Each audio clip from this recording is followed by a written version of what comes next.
ఓం మహాగణాధిపతయే నమః. ఓం గురుభ్యో నమః. ఓం శ్రీమాత్రే నమః.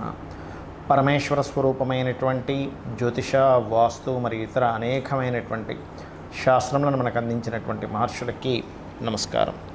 హయగ్రీవ హయగ్రీవ హయగ్రీవేతియో వదేత్ తస్య నిస్సరతే వాణి జహ్నుకన్యా ప్రవాహవత్. అరుణాం కరుణాతరంగితాక్షీం ధృతపాశాంకుశపుష్పబాణచాపాం అనిమాదిభిరావృతాం మయూకైః అహమిత్యేవ విభావయే భవానీం. శ్రీమాత్రే నమః. మనం ఈరోజు నవంబర్ మాస ఫలితాలు ఏ విధంగా ఉన్నాయి చెప్పుకునే ముందు ఇక్కడ ఏంటంటే అసలు గ్రహస్థితి ఏ విధంగా ఉంది అని చెప్పి చూసుకున్నట్లయితే, గ్రహస్థితి మనకి నవంబర్ మాసంలో గురువు వృషభ రాశిలో వక్రించున్నాడు, మీనంలో రాహువు, కన్యలో కేతువు, అదేవిధంగా కర్కాటకంలో నీచబడినటువంటి కుజుడి యొక్క స్థితి ఉంది. అలాగే మరొక విషయం ఏంటంటే, ఈ యొక్క తులారాశిలో రవి 16వ తేదీ నుంచి వృశ్చికంలోకి మారుతున్నాడు. ఎప్పుడైతే వృశ్చిక రాశిలో శుక్ర బుధులు ఉన్నారో, ఈ శుక్రుడు 7వ తేదీ నుంచి ధనస్సులోకి మారడము, ఆ బుధుడు అక్కడే ఉంటున్నాడు కాబట్టి మనకి దాదాపుగా 20వ తేదీ చేంజ్లో వక్రిస్తున్నాడు కూడా. మరియు 16వ తేదీ ఎప్పుడైతే రవి వృశ్చికంలోకి మారుతున్నాడో అదే రోజు శని వక్రగతి కూడా వక్రత్యాగం అవుతుంది. ఈ యొక్క గ్రహస్థితిని అనుసరించి ద్వాదశ లగ్నాల వారికి మరియు ద్వాదశ రాశుల వారికి, లగ్నం తెలిస్తే లగ్నం నుంచి చూసుకోండి, లేదంటే రాశి మాత్రమే తెలుసు అనుకునేటువంటి వారు ఆ రకంగా రాశి నుంచి చూసుకోవచ్చు. అయితే మీకు ఏ విషయాలు జరగనున్నాయి, ఎటువంటి విషయాల పట్ల జాగ్రత్త వహించాలి, ఏ దేవతారాధన చేసుకోవాలి, ఏ గ్రహారాధన చేసుకోవాలి అనేటువంటి విషయాలు చెప్తుంది నేనైనప్పటికీ కూడా చెప్పిస్తుంది సాక్షాత్ లలిత అమ్మవారిగా భావిస్తూ ఒక్కొక్క లగ్నం లేదా రాశి గురించి తెలుసుకుందాం. తులాలగ్నము, తులారాశి. మీకు మీ రాశిలోనే రవి యొక్క సంచారము జరుగుతూ ఈ 16వ తేదీ వరకు, 16వ తేదీ నుంచి వృశ్చికంలోకి 2లోకి వెళ్తున్నాడు ఉంటూ దాని మీద కుజుడు దృష్టి ఉంది. దీనివల్ల ఏమిటంటే రెండు విషయాలు ఇక్కడ పాజిటివ్ నెగిటివ్ రెండూ బలంగానే జరుగుతాయి. నెగిటివ్ అంటే ఇది పెద్ద నెగిటివ్ అని కాదు, స్ట్రెస్ రూపంలో ఉంటుంది. ఎలాగా, దశమం అంటే వృత్తి స్థానంలో కుజుడు ఉన్నాడు. వృత్తి స్థానంలో కుజుడు ఉంటూ లాభాధిపతి అయిన రవిని లగ్నంలో ఉండి చూస్తున్నాడు. అంటే ఏమిటి, సుపీరియర్స్తోని ఉద్యోగంలో ఉండేటువంటి వర్క్ స్ట్రెస్ మీకు ఎక్కువగా ఉంటూ ఉంటుంది. అలాగే లాభాధిపతి కూడా ఆయన బాధ కూడా అయ్యాడు కాబట్టి ప్రమోషన్ కోసం కొంత స్ట్రెస్ పడి దాని తర్వాత అనూహ్యంగా ఒక మంచి గ్రోత్ కూడా వస్తుంది కెరియర్ పరంగా చూసుకుంటే. మరి ధనాధిపతి దశమ స్థానంలో నిలిచబడి ఉన్నాడు కాబట్టి ఇక్కడ కొంచెం చేస్తున్న ఉద్యోగంలోనే మీకు కొంత ధనం కలిసి రావడం, లేదా ఉద్యోగంలో చేస్తున్న ఉద్యోగంలో ఎవరికైనా ధనం ఇచ్చి దాని ద్వారా కొంత ఘర్షణ వాతావరణం అనేటువంటిది కలగనుంది అని చూపిస్తుంది. ఫస్ట్ వీక్ మీకు ఏంటంటే 7వ తేదీ వరకు శుక్రుడు 2లో ఉంటాడు. 2లో శుక్రుడు ఉండడం అనేటువంటిది ఏంటంటే కొంతవరకు మీకు గతంలో ఏవైతే కొన్ని భూమి మూలంగా వాటి మూలంగా వచ్చేటువంటి ధనం వస్తుంది.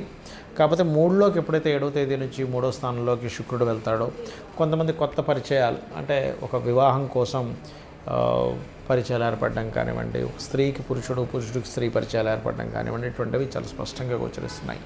అయితే పంచమ స్థానంలో ఉండేటువంటి శని మీద దశమ స్థానంలో ఉన్నటువంటి కుజుడు దృష్టి ఉంది కాబట్టి ఇక్కడ షేర్ మార్కెటింగ్ రిలేటెడ్ కొత్తగా ఎవరైనా పరిచయం ఫ్రెండ్స్ అయినటువంటి వాళ్ళతోని కొంచెం జాగ్రత్తగా ఉండాలి. ఇక్కడ ఈ 6వ స్థానంలో రాహు అనేటువంటిది ఏంటంటే కొంతవరకు మీరు విదేశాలకు వెళ్ళి ఉద్యోగం చేయడానికి చాలా అనుకూలమైనటువంటి స్థితి. సప్తమాధిపతి 4లో ఉన్నందుకు మీ యొక్క జీవిత భాగస్వామిని వాహనాలు నడిపేటప్పుడు కొంచెం జాగ్రత్తగా ఉండమని చెప్పండి. అయితే ఈ సప్తమాత్ దశమ స్థానంలో కుజుడు ఉన్నప్పుడు ఏమవుతుందంటే మీ యొక్క జీవిత భాగస్వామికి భూమి మూలంగా కూడా కలిసి రావడం జరుగుతుంది, కొన్ని గవర్నమెంట్ రిలేటెడ్ వాటి మూలంగా కూడా కలిసి రావడం జరుగుతుంది. సెకండ్ చైల్డ్ కోసం ఎవరైతే ప్రయత్నం చేస్తుంటారో వాళ్ళకు కూడా కొంతవరకు కలిసి రావడం జరుగుతుంది, అందులో ఎటువంటి సందేహం లేదు. కాకపోతే ఈ యొక్క గురువు అష్టమంలో ఉండి వక్రించి సప్తమాన్ని సేవ్ చేస్తున్నాడు చాలా మటుకు చెప్పాలంటే. సో ఈ యొక్క ప్రభావం కూడా ఉంటుంది. బట్ ఏదేమైనప్పటికీ కూడా మీకు నేను చెప్పేది ఒకటే, 12వ స్థానంలో కేతు ఉన్నందుకు కాస్త ఇన్వెస్ట్మెంట్స్ చేసేటప్పుడు అది కాస్త చూసి ఇన్వెస్ట్మెంట్స్ చేయండి. ఏదో లిటిగేషన్స్ రిలేటెడ్ వాటి మీద, బికాజ్ ఆఫ్ 12వ స్థానంలో కేతు ఉన్నందుకు లిటిగేషన్ రిలేటెడ్ సంబంధించిన భూముల మీద ఇన్వెస్ట్మెంట్ చేయడం, దాని ద్వారా కొంత స్ట్రెస్ అవడం అనేటువంటిది వస్తుంది. ఇక మీరు చేయవలసినటువంటి దేవత ఆరాధన ఏమిటి, కాళికా అమ్మవారి యొక్క ఆరాధన చేయండి, వారాహి అష్టోత్తరం చదువుకోండి, ఆంజనేయ స్వామి ఆరాధన, ఆ క్షేత్రాలకు వెళ్ళడము, ఆ ఆలయాలకు రెగ్యులర్గా వెళ్ళడం, వీలైతే దీక్షలు లాంటివి తీసుకోవడము. ఎలాగో మనకు కార్తీక మాసం వస్తుంది కాబట్టి ఇవన్నీ కూడా మీకు జాతచక్రంలో ఉండేటువంటి దోషాలను తొలగిస్తుంది. నవగ్రహాలు ముఖ్యంగా శని, కుజ, రవి గ్రహాల దగ్గర దీపారాధన చేయండి, అన్ని విధాలు బాగుంటుంది. మరి లగ్నము రాశి ఇవేమీ తెలియవండి. నీచబడినటువంటి కుజుడు శనిని చూస్తున్నాడు కదా, నీచబడినటువంటి కుజుడు నీచబడ్డ రవిని చూస్తున్నాడు కదా. మరి ఏమీ తెలియనటువంటి వారు జనరల్గా తీసుకోవాల్సిన జాగ్రత్తలు ఏమిటి అంటే, ఒకటే గుర్తుపెట్టుకోండి, ఎప్పుడైనా కుజుడు ఈ రకంగా నీచబడ్డప్పుడు, నీచభంగా రాజయోగం జరిగినప్పుడు ఏం జరుగుతుంది అంటే, అసలు ఊహించని విధంగా ల్యాండ్ రేట్స్లో హైప్ అవుతుంటుంది, డౌన్ అవుతుంటుంది. గుర్తుపెట్టుకోండి, అరే మొన్ననే కదా ఇంత తక్కువగా వచ్చింది, వెంటనే ఇంత రేట్ పెరిగిపోయిందా అనేటువంటి ఫీలింగ్ వస్తుంది. అలాగే రాజుకు కారకుడైనటువంటి రవి మీద కుజుడు దృష్టి, దీనివల్ల ఏంటంటే కొంచెం దేశాల అధికారుల మధ్య, దేశాల మధ్య ఉండేటువంటి తీవ్రత పెరుగుతుంది. ఎందుకంటే ఇక్కడ శనిని కూడా కుజుడు చూస్తున్నాడు. ఇది గోచారంలో జరిగేవి. మరి జనరల్ పబ్లిక్ ఎటువంటి జాగ్రత్తలు తీసుకోవాలి? ముఖ్యంగా ఎవరైనా సరే ల్యాండ్స్ తీసుకునే విషయంలో, ప్రాపర్టీస్ తీసుకునే విషయంలో, వాహనాల మీద వెళ్ళేటువంటి అంశాల్లో జాగ్రత్తగా ఉండాలి. అలాగే కొన్ని వివాహ నిర్ణయాలు, ఎందుకంటే సప్తమ స్థానంలో రవి ఉన్నాడు కదా, నీచభంగ రాజయోగం జరిగినప్పుడు ఏమవుతుందంటే ఇంక ఈ వ్యక్తికి వివాహం అవ్వదు అనుకునేవి కూడా జరుగుతుంటాయి ఈ నీచభంగ రాజయోగం వల్ల. అలాగే కొత్త వ్యాపారాలు ఎవరైనా ప్రారంభించినప్పుడు, ఎందుకంటే న్యాచురల్ 11th హౌస్లో శని ఉన్నాడు, దాని మీద కుజుడు దృష్టి ఉంది.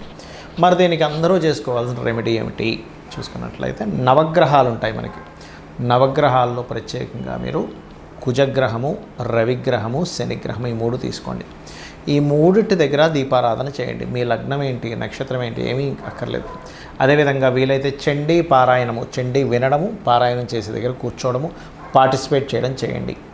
సూర్య నమస్కారాలు చేసుకోండి. గోవుకి క్యారెట్స్, బెల్లము తినిపించండి, ఖచ్చితంగా బాగుంటుంది. అయితే ఒకటే గుర్తుపెట్టుకోండి, మనకి గోచారంలో గ్రహాలు ఏ విధంగా ఉన్నప్పటికీ కూడా ఒకటేంటంటే మీ జన్మజాతకంలో అసలు గ్రహస్థితి ఎలా ఉందనేది మోస్ట్ ఇంపార్టెంట్. ఎవరైనా సరే ఈ జన్మలో మనం ఇక్కడికి వచ్చి అనుభవిస్తున్నాం, ఒక మంచి కావచ్చు, ఒక ఇబ్బంది కావచ్చు అనుభవిస్తున్నాం అంటే పూర్వజన్మలో మనం చేసుకున్న పుణ్యము, లేదా మనం తెలుసో తెలియకో చేసిన తప్పిదాల వల్లే అనుభవిస్తూ ఉంటాడు మనిషి.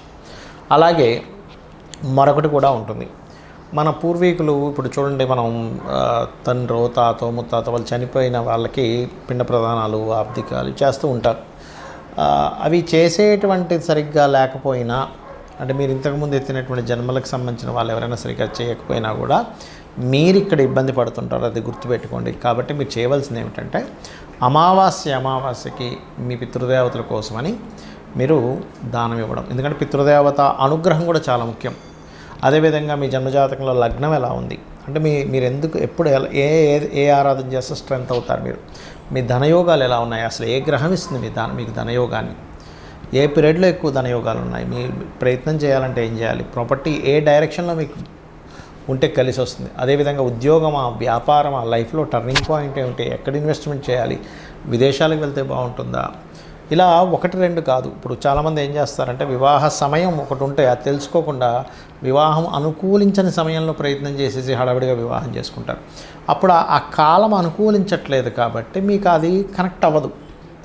అంటే ఎలా అంటే, ఇప్పుడు చూడండి, బాగా ఎండాకాలం ఉంది, బాగా పెద్ద స్వెటర్ వేసేసుకున్నాం, ఏమవుతుంది, ఉక్కబెట్టేసి ఉంటుంది లోపల, ఉండలేడు అవి ఎండకి. అలా కాకుండా చలికాలం అయితే ఉంటుంది. అంటే కాలం బట్టి మన దుస్తులు, మనం చేసేటువంటివి ఎలా ఉంటాయో, ఎట్ ద సేమ్ టైం మీకు అనుకూలించేటువంటి వివాహ సమయము, అనుకూలించేటువంటి విదేశీ యోగము, అనుకూలించేటువంటి కొన్ని ఇన్వెస్ట్మెంట్ సమయాలు ఉంటాయి.